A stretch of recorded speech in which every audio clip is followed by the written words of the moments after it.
कहते हैं।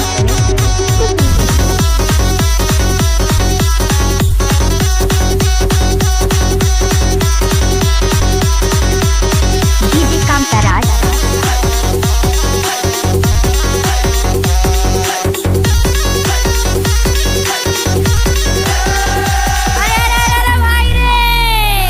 कबीरा खड़े बाजार में सबसे मांगे खैर रे, और ना कहू से दोस्ती ना कहू से बैर रे।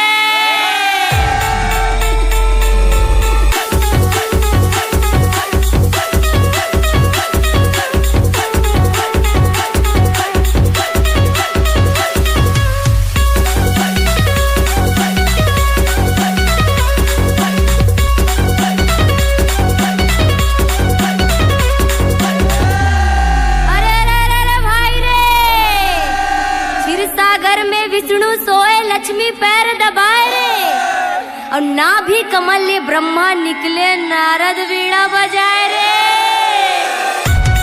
Mix by DJ कांताराज।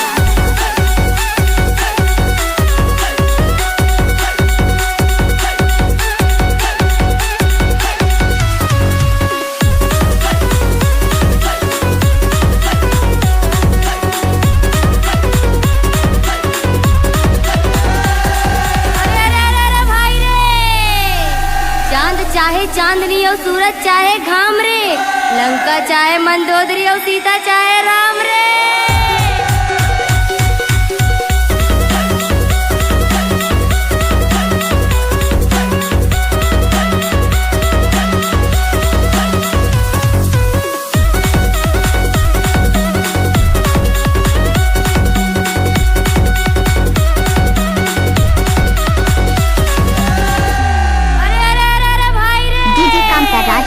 Yamuna ji तो कारी कारी, राधा गोरी गोरी रे, और वृंदावन में धूम मचावे बरसानों की छोरी रे।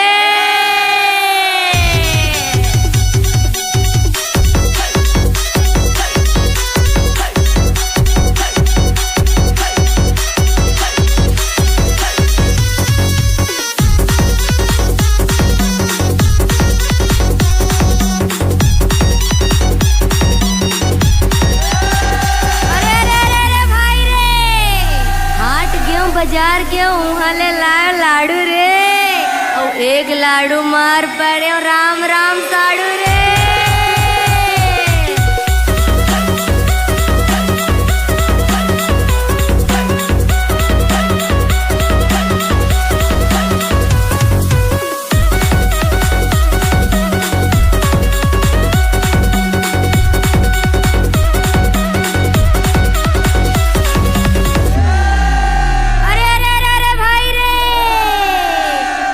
राम राज में दूध मिले, मिक्स बाय डीजे कांताराज। और कृष्ण राज में घी रे, और कलयुग में दारू मिले कूद कूद के पी रे।